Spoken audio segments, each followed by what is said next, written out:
tonight, live from Worcester at the Worcester Tea Party. I want to thank you all for joining us. And in light of the last email that went out and the confusion it may have caused, no, Senator Warren will not be here speaking to us. If you were concerned about that, I'm really, well, I'll just have to work harder next time. So, of course, we're going to be talking about the struggle to preserve our Second Amendment rights. We're going to be talking about what is going on in our Commonwealth and how each of us has a role to play. We have an exciting lineup of speakers, actually more speakers than we've almost ever had on any topic before here at the Worcester Tea Party. That was an applause on it. But let us get started in our usual way. If I can have everyone be upstanding, and Tiffany will lead us in the Pledge of Allegiance. To the flag of the United States of America, and to the republic for which it stands, one nation, under God, indivisible, with liberty and justice for all. Amen.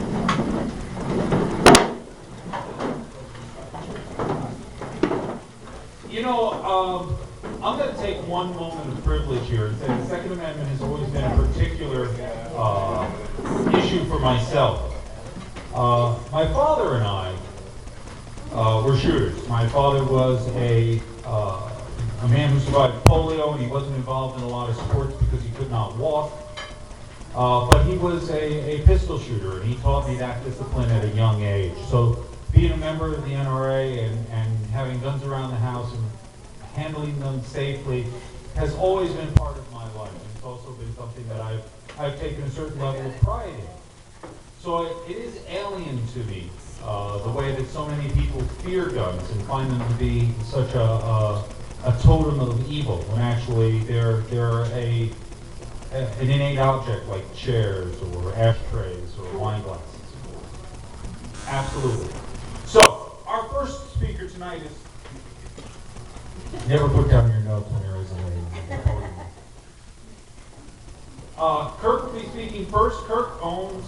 Golly.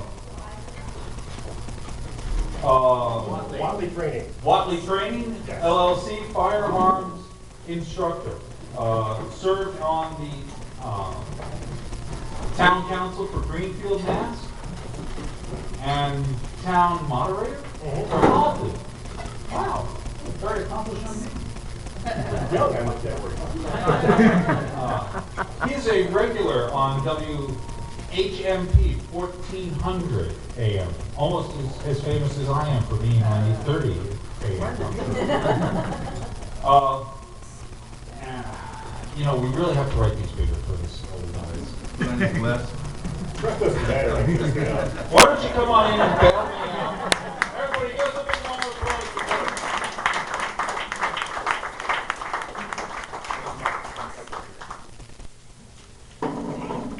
All right, usually I don't use microphones. Can you hear me in the back? Yes. Can you hear me over there as well? Yep. Excellent. All right. Put my eyeglasses on here so I can see what I'm talking about. Wrong notes. No. As I was introduced, my name is Burt Watley. I am the owner of Watley Training, LLC. We are a firearms training company. As a matter of fact, I just did a NRA pistol class on Saturday. Had 4 students in there, 2 that never fired a gun before. Between the 4 of them, we went through 600 rounds of ammunition. That is training, and I'm serious about that number. 22, 38, 9mm, 45, and I brought out my AR to demystify that people don't have blows yourself and kills people. So we have a lot of fun with that. I'm going to make an off-prepared comment regarding the previous speaker talking about not understanding why people don't like guns. I get why people don't like guns. And also, the reason is if you live in a city, think about this for a minute. How do you see guns? You see violence, you see thugs, you see criminals, and who stops them? The cops stop them. The cops have guns. You have no need for a gun because a cop is no more than probably a couple of stone throws away. So you don't see the need for it when you live in the city. When you live in a suburban area or in the country, like most of us do, it's a tool, as someone said before. We grew up with it, we respect it, we understand it, it is something that we've always had in our lives, and we get it. So that's where the disconnect comes, and it kind of leads into what I want to talk about. I also want to add a quick comment. I'm so thankful that I'm not following Dave tonight. There's no way I can match his enthusiasm.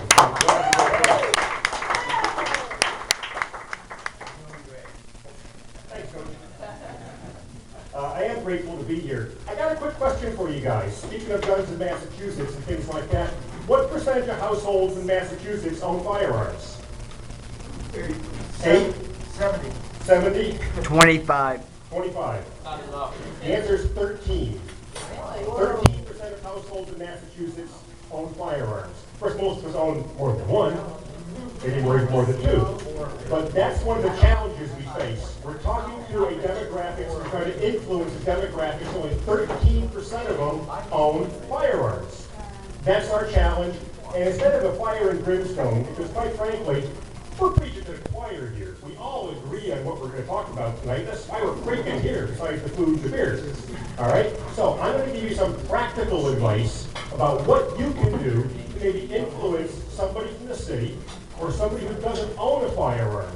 What you can do as an individual when you go home, these are going to be some tips that you can do to help spread the knowledge and spread the understanding of firearms as a tool. Now, I never want to use the word weapon. I always say firearms. Occasionally I'll slip and say gun, but it's always a firearm. It's not a weapon. There's a negative connotation to anybody not in the military. So, with that said, we all have things that make us tick. And I can't explain why, but the Second Amendment has made me tick since I was 12 years old. I was writing letters to my congressman in Connecticut at 12 years old, pushing for pro-gun articles. They'd write back with anti-gun stuff. I'd get their research, and I'd find it was a bunch of bogus bullcrap. And I would tell them that it was. I'm 12 years old. I've only gotten better at it since then. I like going on the radio as well. And there's something that I have learned over time. And that is, if you're talking to somebody who is anti-gun, don't debate them. Don't get into an argument, because you will not win. All you will do is get their hackles up. What you need to do is educate and plant a little seed and let it go on. And with that, that's what I want to talk about. This is my passion, and this is what I've learned after 40 years of shooting, and God, over 30 years of living in Western Mass. I thought it was a little thing to go to college. I'm freaking stuck here. I'm trying to do it for 30 years! And you know what holds me back every year? A woman. So that's why I'm still here. Anyway, 40 years of experience. I've taught everyone from mothers to businessmen, people in their early 20s. I've taught retirees as well. It's really rewarding to take someone who doesn't know, if I touch the gun, is it going to go off by itself? How do I load a magazine? By the end of the day, they're loading their own magazine. They're going up to the range safely. They're giving the range commands. They're firing. They're taking the magazine out of their gun. The slide is back. They say clear. We go back to the table and talk about what we just did. That's really something that I love to do. But I start off the class asking my students, why are you here? And I hear a variety of things. I hear, well, I want to learn gun safety. My boyfriend, my husband has a gun. I just want to be safe around him, and something like that. The one thing I never hear, that I always bring up, is that as this meeting's theme tonight is the Second Amendment. It is your God-given right, secured by the Second Amendment, to own a firearm.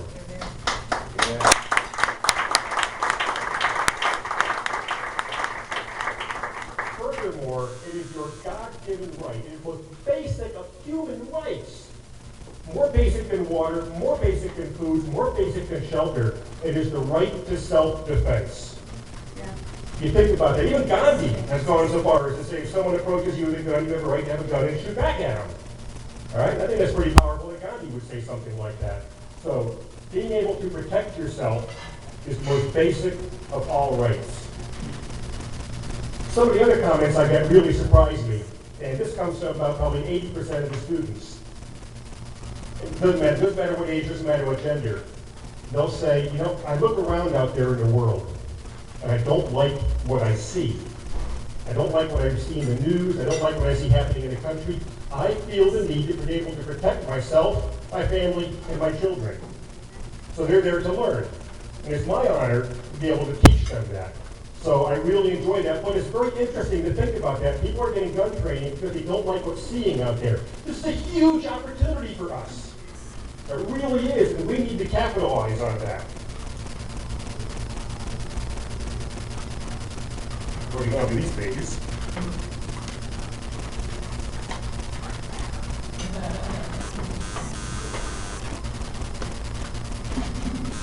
One of the things I found that really works is with the students and with anybody else. People approach me knowing that I do guns, and they'll say, "Can you teach me something?" And I'll bring them to the range.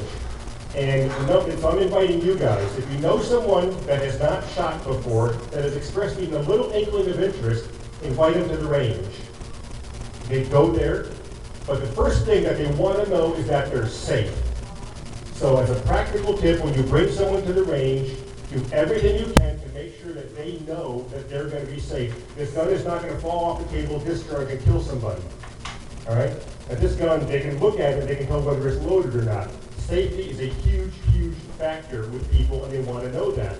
And this one sounds really simple, but I've seen it firsthand done at the expense of the person who just wants to learn. When you bring somebody out, don't hand them a 12 gauge with a turkey load. I've seen people do that. It's not nice. All right? You go out there, maybe you have like a Ruger SR-22 or a Smith & Wesson 22A, you shoot at 22. Or maybe you have a Ruger 1022. You go plinking with that.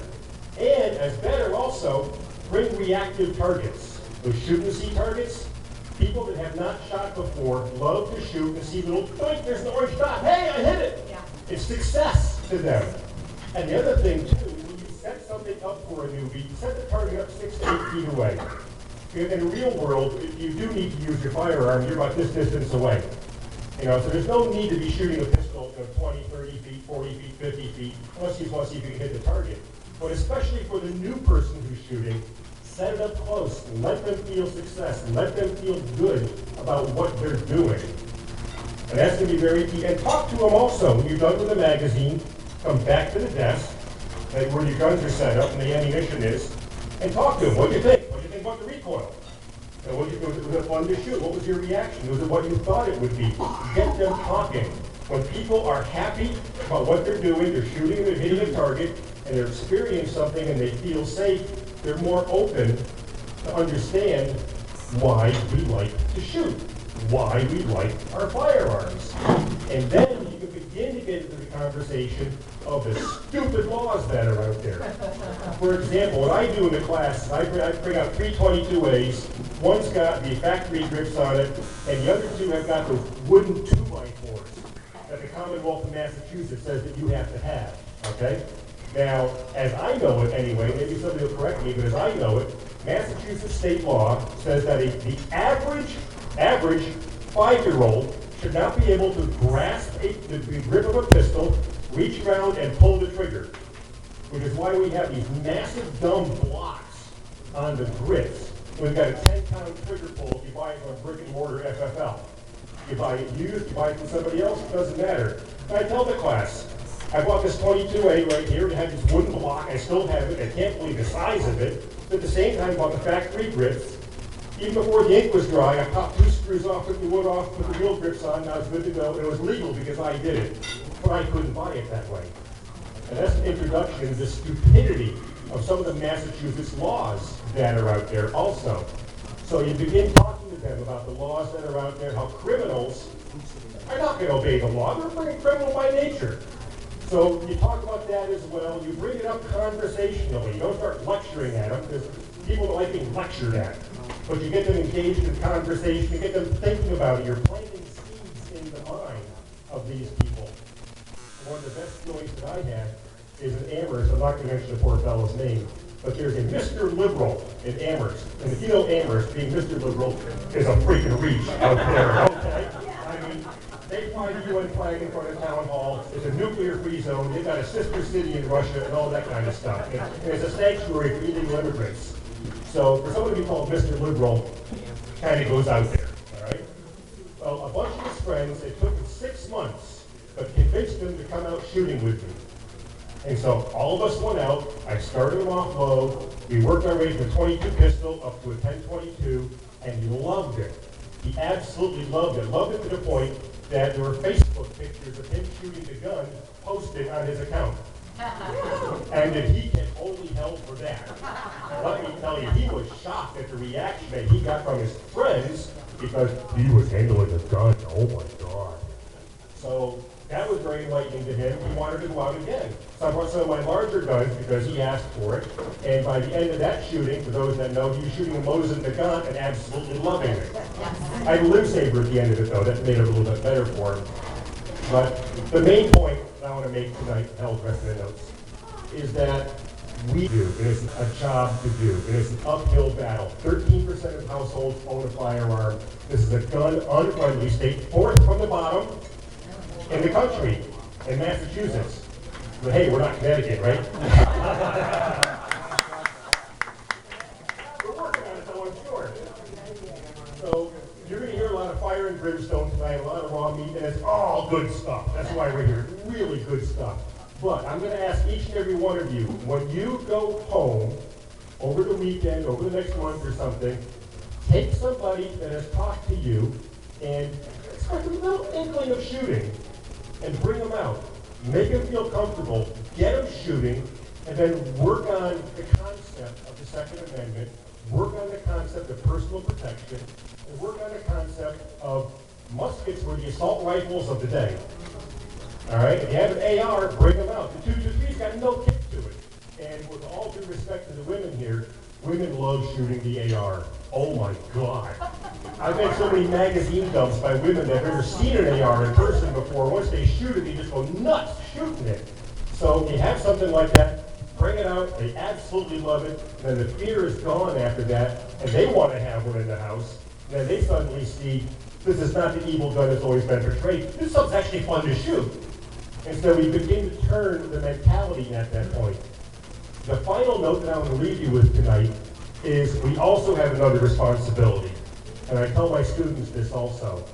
When you are identified as a firearm owner, or you are identified as someone who does concealed carry, you are now the face of the millions, the 11 million people in this country that have concealed carry permits.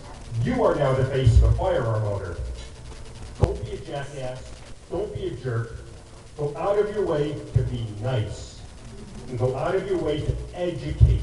Go out of your way not to debate, not to argue, but simply discuss the facts and plant little seeds.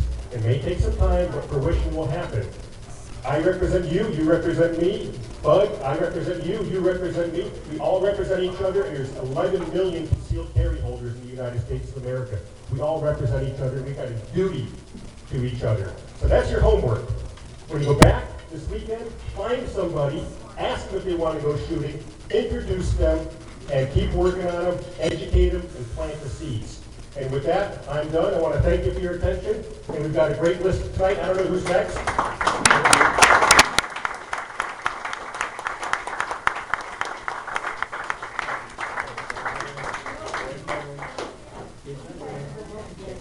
You know, one of the things that is really heartening about our movement, and one of the things that is on our side always, is of course that we have the truth on our side. Facts, figures, life experience of most people. That's one of our key arrows in our quiver, if I can be so bold. That is one of the things that really helps us move forward. Now, of course, unfortunately, there are people who are in the media who do not deal in the truth. Now, that doesn't mean that they don't care about the truth. They just care about obscuring it. They care about making sure that it's nuanced and that there's shades of gray. And that, you know, there's another story here underneath that we have to understand. I was not able to get one of those people to come here. I have Mr. Dugan. Mr. Dugan is as close as I can find to Britt Reed. You guys all remember the Green Hornet? Britt Reed. Britt Reed. Crusading newspaper publisher by day, Green Hornet by night. Come on up here.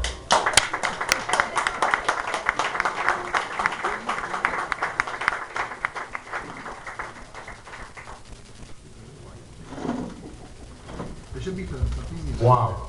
I don't know if I can live up to that, but I'm going to do my best. Now, how much time did you say? I had 2 hours? Was that? So let me just give you a little background about who I am, what I do. I own the Valley Patriot newspaper. There's a bunch of them over there near the door if you'd like one. I suggest that you pick it up and read through it just because I want you to find something that you hate about it and then email me how much you hate it. I love that stuff. I also have a radio show on WCAP, and I do fill-ins up at WTPL up in Concord. A lot of friends in media, so a lot of times I'm asked to fill in on TV shows and radio shows. And one of the reasons why there are people who are always calling me back, even though I'm not a member of the liberal Democrat. By the way, let's not call them the liberal media. Let's not call them the Democrat media, because it doesn't really matter how liberal or conservative they are. They're propagandists for the Democrat National Committee. They take their talking points from the Democrat National Committee. And when we say liberal media, everybody else tunes it out, right? When you say Democrat media, they're not used to hearing that. They have to think about it for a couple of extra seconds. And if they start to fight with you about it and say, oh, what about Fox News? Oh, I hear this every day, right? You talk about the liberal media, and what about Fox News? Well, listen, Fox News sucks too. They just suck less.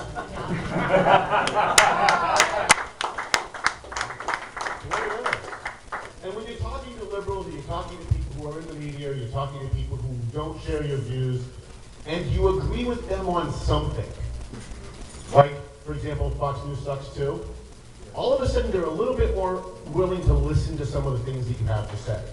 They're at least not going to reject out of hand before you finish saying it.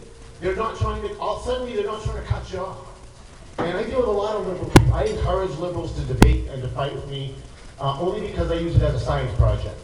I want to pick the minds of especially media people who are Democrats, who are liberals, who are using their craft to promote propaganda. One of the things that I have been talking an awful lot about on my radio show, and gets me probably the most hate mail, so I continue doing it, is this whole Ferguson, Baltimore, North Carolina. You know, I sit in my news office all day, if I'm not out doing stuff like this, and I've got 3 TVs going, and I'm watching all the carnage in whatever city of the week it is that there's a riot. And I think to myself, you know, some of the easiest ways I've been able to convert liberals to my side on an issue, besides agreeing with them, or at least making them feel like I agree with them, is to use their own concepts against them. This is probably the most effective thing a gun owner or someone who cares about the First Amendment can use as a tool, a media tool. Excuse me, can I just make Frank? Sorry. So I'm watching Ferguson and I'm watching Baltimore, and you know, my dad was a cop. I grew up in the city of Lawrence, pretty tough community. So I tend to look at things a little bit more from a law enforcement stand. And I'm watching Baltimore and I'm watching Ferguson. I've got a liberal sales girl who's in my office kind of watching and chatting with me. And she's talking about how evil the cops are. And the cops love to beat black people just because they're black. I'm sure there are some cops that do that, but it's not a systemic problem. And she's going on and on about how awful the cops are, that they stop people for no reason, and they violate their rights, and by the way, they're reading your emails, and they're listening to your voicemails, and they just can't be trusted. So I looked at her and I said, you know, maybe you're right about that. So if that's the case, why is it that the liberal media, the Democrat media, continues to promote the narrative that only cops should have guns? Like, I'm confused by it. And when you ask them the question that way, as if you're just kind of curious, you don't want to fight with them, it's not a debate, you're just curious. How can you have the same, on the one hand, all the cops are jackbooted thugs, they're racist, they're looking to take your rights away from you. On the other hand, only cops should have guns. So I put it to her in a term, and I love to do this because I like to watch the corpuscles in their head explode. I put it in terms that a liberal would understand. I said, how would you feel? You know, liberals love to feel, right? How would you feel if you were a poor black man living in Ferguson, 5 blocks away from where the rioting was going on, or in Baltimore, 7 blocks away. And you know the cops are 2 hours away. If you have a problem, you dial 911. What do? If you're a black man living in a black neighborhood, and you get drug dealers and gun dealers in your neighborhood, and the cops are an hour or two away because you're a little busy with a riot 5 blocks away, then what do? They don't have an answer, and that's a good thing. That's a good thing because it makes them think. One of the things that, and I was listening, Matt's absolutely right, and the previous speaker was absolutely right. You know, one of the things that we have on our side is the facts. They have feelings, we have facts. If we start to argue with them, they get us pissed off. And now we're dealing on their level, on an emotional level. And then they start throwing at you question after question after question. You can't effectively catch up to all the things they're throwing at you, and they win. Or at the very least, it's a stalemate, and how does that help? I was watching the Hernandez situation. I don't know if you guys caught this, but as someone who studies the media, it was really fascinating to me, watching Anderson Cooper interview the jury. The jurors said effectively, number one, we don't know, quote, we don't know if Aaron Hernandez pulled the trigger.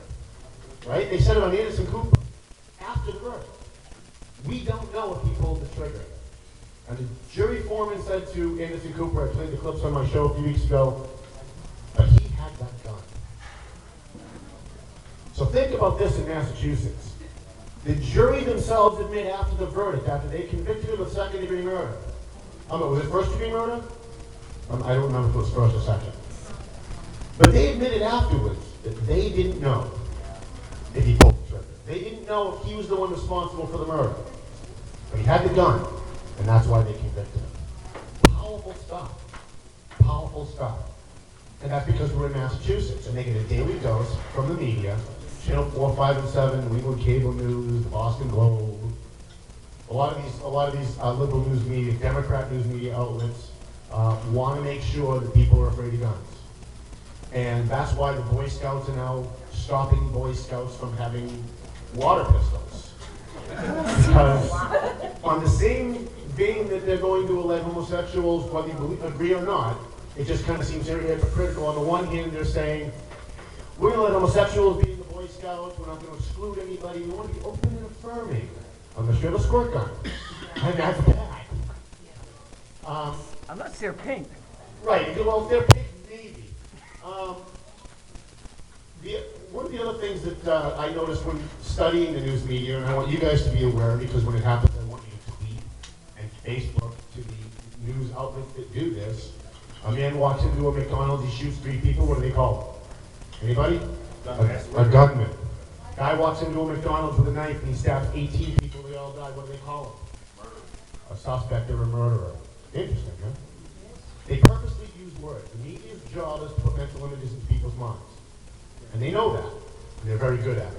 So what they want to do is they want to change your perception by using certain words. So when they say gunman, well, gunman equals bad, right? Now everybody in this room is probably either carrying a gun or has carried a gun. And you're not bad. Thank you. But in the media, you are bad because you're a gunman or a gunwoman, right? So what we want to do is we want to use the liberal code words. The only way to win is to fight back, use their own concept language, using their own concepts, just like, as I said a few seconds ago, on the one hand, only cops should have guns, on the other hand, the cops are all jackboots, guns, you want to take away our rank and kill us. And to do that, I think, when they start coming out with these labels and stereotypes about gun owners, call it that. Right? When they start talking about, oh, are you one of those gun nuts? You ask them, you mean all gun nuts? I don't understand. What are you saying? All people with guns are nuts? Because if you can communicate with a liberal on the terms that they're used to having conversations with all of their friends, who are usually all liberals, because they don't want to surround themselves with people who have different points of view. When you start communicating with them on their own level, you actually start to get through. Because it's no longer about emotion, it's about facts. But with the I lost my place, so, with crazy gun people. So, you know, if you remember, probably about a year ago, there was a little dust up at the White House. Jay Carney, the White House press secretary, got called out for using some politically incorrect term, and he came out the next day and defended it by saying, well, I don't know if you remember this, he said, well, we were using a code word for the base to let them know that this is exactly how we felt. This is a code word, he said, for the base. I was shocked. I wasn't shocked that he was doing it, I was shocked that they admitted that they use code words to gin up their base. Now, we conservatives, we kind of do the same thing, so we admit, and they don't. So I think what we need to do is we need to start using their code words against them. We need to start using their concepts against them. So what is the most important thing to a liberal? Blacks, homosexuality, women, the war on women. Scott Brown hates women. How many times did we hear that during the campaign? Scott Brown hates women. Scott Brown hates women everywhere you went. Every time I interviewed Elizabeth Warren, I interviewed her 4 times, I asked her, can you justify how it is that you can continue to say Scott Brown hates women? And her answer was, that's not the real issue. The real issue is, and I just respectfully would like you to understand that that is the issue. That was my question. Could you please answer it? 4 times she couldn't answer it. So we want to use the liberal code words, we want to use the liberal concepts, and when we look at the issue of women, it's the big thing Democrats always talk about, because at the end of a campaign, in the last 3 weeks of an election, when their power is on the line, we know for a fact in every single election, the largest number of undecideds is young women between the ages of 18 and 36.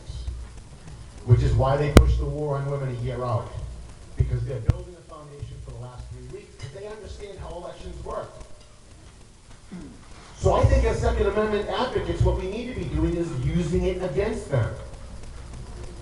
How about a woman's right not to be raped walking through the city of Lawrence at 2 o'clock in the morning? That's right. Does she not have that right? So we need to start using that concept when we're writing letters to the editor, when we're tweeting, when we pick up the phone and call Fox News or CNN or anybody else to complain about whatever it is that we don't like that they did, when we're interviewing candidates, when a candidate knocks on your door, that's the best. That's the absolute best, especially if they're a Democrat. Because you ask them where they stand on the Second Amendment, and they give you their pretty language of politics about how dangerous it is, and the statistics. They're all statistics. Because it's abstract and it's not real. And you have to start to ask them, doesn't my wife, doesn't my 19-year-old daughter have the right to walk through the city of Holyoke or Cambridge or Boston or Lawrence? Actually, pick the ones that are really bad, like Springfield and Lawrence, because they can't argue with you, right? And ask them, well, doesn't my 19-year-old daughter have the right to defend herself if someone breaks into her bedroom and tries to rape her? Again, just step back and watch the corpuscles in their head explode. Because again, it's all about feeling. It's about emotion. It's about getting you worked up so that you will see things their way. You won't be able to turn on, you won't be able to effectively fight back. There's a concept I learned in criminal justice class at UMass, and I can't remember the name of it. If anybody knows, just shout it out. Football players, for example, the quarterback always has to have a very low excitability level. You ever see Tom Brady or any quarterback he interviewed, they always say, oh yeah, we're not going to threw the ball and we got it into the end zone. It was a really great win, right? Has to have a very low, he has the most complicated task on the field. So he has to engage with his left brain. The tackles, on the other hand, when they interviewed him after the game, we ripped their heads off, we did it, right? Because they have the simplest job on the field. The simplest job on the field is to kill the other guy. And every time that ball gets hot, kill the other guy. We have to start thinking like quarterbacks. We have to start debating like quarterbacks and not always be so willing to jump over the other person when they're wrong and they're speaking. Let them hang themselves. And then curiously ask them questions like, you know, like I said earlier, with the whole Baltimore thing. How do you square those two things? I'm curious. You almost had me. I was willing to change my position on guns, but I got this one thing that's nagging at me. And again, they won't have an answer, which is good. And if you're on the radio or you're writing a letter to the editor and they're reading it, it makes even more people think twice about it. You're never going to win someone over by fighting with them or by debating with them. So I just ask questions, especially when they call into my radio show. Someone calls in, they're anti-gun. I play teacher. It doesn't matter to me where you stand. I'm not going to change your mind. You're not going to change my mind. But I'm curious. You say nobody should have guns except the police. Except the police are all abusing our authority. How do we fight back? How does a black guy in Ferguson or Baltimore fight back when those jackbooted thugs kick his door in and beat the hell out of him because he's black? And use Rodney King. What if Rodney King had a gun? Wouldn't that have, to a liberal, that would have been great, right? He would have shot all the cops, they would have been happy. What I'm trying to use, I guess what I'm trying to say is the main idea of what I'm trying to convey to you guys as Second Amendment advocates is, if we act extreme, if we talk extreme, if we fight with them, if we talk over them, nothing gets accomplished. They walk away holding their view, you walk away holding your view. If you engage, if you question, if you're curious and not angry, if you're not disputing them but questioning what they have to say, a lot of times not only do you get them to think, but the people standing around listening to your discussion are also going to walk away thinking. And I think that's probably something that we should all be doing. How much time do I have? Did you say I had another 3 hours? No, there's only an hour. There's at least a couple of other things I just wanted to share with you. I run a newspaper, I do a radio show. It all depends on advertising. So we're a big Second Amendment, pro-Second Amendment newspaper. We're always writing Second Amendment editorials. We're always getting the crap kicked out of us by the liberals because we're in Lawrence, North Andover. I mean, it's, Andover is probably one of the most liberal towns in the Commonwealth, and Lawrence is not really that far behind it. Barbara Italian, I think she ran for state senate, very anti-gun. She won 9,000 to 3,000 in Lawrence. The guy that ran against her beat her in 3 other communities 80-20. But she won Lawrence 9,000 to 3,000. She beat him in Lawrence 3-1 because they go deed out the ticket. They're very anti-gun. So when I run into a guy in the North Andover area, the Lawrence area, and he's a pro-Second Amendment guy, and he owns a rich deal or a pizza shop, and I say, hey, I'd like to advertise with us for a pro-Second Amendment, and they're not interested. And I walk away shaking my head, scratching, saying, you know, now that I know they're a Second Amendment advocate and they own a pizza shop, I'm going to buy more pizza there. I want him to be successful. But we don't get it on the other end. So if you guys know someone who owns a consulting business or a bank or a coffee shop, and you know that they're pro-Second Amendment, you know they're Tea Party, maybe they're even Oath Keepers, go out of your way to patronize them. But let them understand that you're patronizing them for that reason, and that they should be doing the same. They should be buying their pizza or their dough or their sauce from another guy that's conservative, pro-Second Amendment, pro-Tea Party, or Oath Keeper. Because that's what the liberals do. And I can tell you, I know that for a fact. Do you know how many places I went into in Lawrence in the last just 6 months alone? Show them the Valley Patriot. They say, yeah, we've seen them what it is. They say, yeah, we've seen it around. Aren't you that Tea Party newspaper? Well, yeah, kind of. But, I mean, we do let anybody write for us. We have a lesbian who writes for us. We have a global warming alarmist state senator, Katie Ives, who not only hugs trees, she thinks they hug her back. You know, she actually said that on my show. I said, so you're one of these tree huggers? And she said, yeah. I said, yeah, but I bet they don't hug you back. She went, oh, no. They give us shade, and they give us air, and that's the same as hugging us back. So I show them I've got Senator Ives writes for us, we have a lesbian who writes for us, because we believe in the First Amendment too. Apparently they don't, because they're only looking on the left to patronize businesses that agree with their political views. Many of them, most of them, if not all of them. But we don't. We circle the wagons and we shoot in. We eat our young. We say, oh, that's great, you want a newspaper or a pizza shop and you're Second Amendment, you're a Tea Party guy. That's awesome, see you later. And we're not using the power of our purse. So I'm going to leave you with this. When you're fighting back with liberals, when you're trying to convey a message of Second Amendment, understand that liberals talk in code, the media talks in code. Use the code against them. Liberals and the Democrat media care about promoting the Democrat National Committee's agenda. Use their issues against them. Women, rape, blacks, inner cities. Use it all against them. Because it works. The reason it works is because the media has conditioned those in the middle and to the left to respond to those dog whistle phrases. And when someone from the right suddenly is using that dog whistle phrase, it confuses them. And that's the best way to get in. So, I mean, I can answer any questions. I don't know if I've gone over my time. If anybody has any questions, I'll answer them, and if not, I'll just let the next guy come up. Awesome. Oh, you do? Okay. Yeah. The thing is that when you see something, for instance, on Fox, I call up 45725 saying, why aren't you bringing it up? Right. Why aren't you talking about this? Sure. You know, this is, you just tell us what you want us to hear. And I've gotten to them, it's almost like they know who's calling now. I can tell you, being in the media, I have a very different perspective than the people who consume the media because I see how the sausage gets made.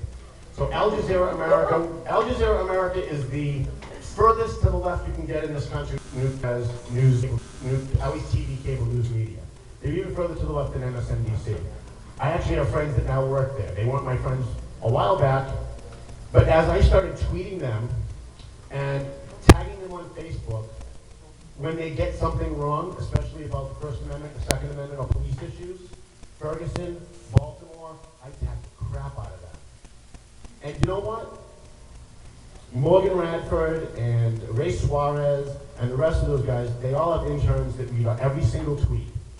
In fact, most media companies have a software program that will scour the internet and download into their database every single day every single thing that was said on Twitter, LinkedIn, Google+, Facebook, and whatever else is out there that has to do with them or their programming. And they crunch those numbers, and quarterly their boards meet, and they talk about those numbers. Become part of the numbers. Because when you become part of the numbers, they listen. But do it respectfully, because if you say, hey, Al Jazeera, you're a bunch of terrorists, you're owned by Qatar, no wonder why you guys hate the Second Amendment in America. Well, they're gonna look at the number, but they're gonna completely disregard what it is you had to say. What I do is I say, I love Al Jazeera America, and I watch it every day purely for entertainment. And when they get something, I say, I love Al Jazeera America. If only you guys would tell the truth. Recently I said, if only you guys would tell the truth and tell both sides about Baltimore. Morgan Radford, who is an on-air personality, tweeted back to me and said, I'm gonna bring this up at our meeting tomorrow morning. Thank you very much for your feedback. I was shocked. I was even more shocked the following day when she tweeted back to me and said they actually had a lengthy discussion about my tweet and my criticism, that in Baltimore they were showing one side, and they weren't at least being fair to the police officers that were being accused. And what I had said in my tweet that really got them was, if these were 6 black men being accused of murdering a police officer, you guys would be telling at least both sides. Or you'd be taking the sides of the 5 black men, or the 6 black men who were being accused. Why isn't it the same now? See, it wasn't an attack. It was a question. When you ask them questions, it resonates with them. So I'll leave you with that. If anybody wants to email me, my email is in the Valley Patriot newspaper. I left a bunch of them over there. I'd love for you guys to have me back. I'd love to talk about media bias in general. I think we can all learn from it, and I want to thank you guys for inviting me.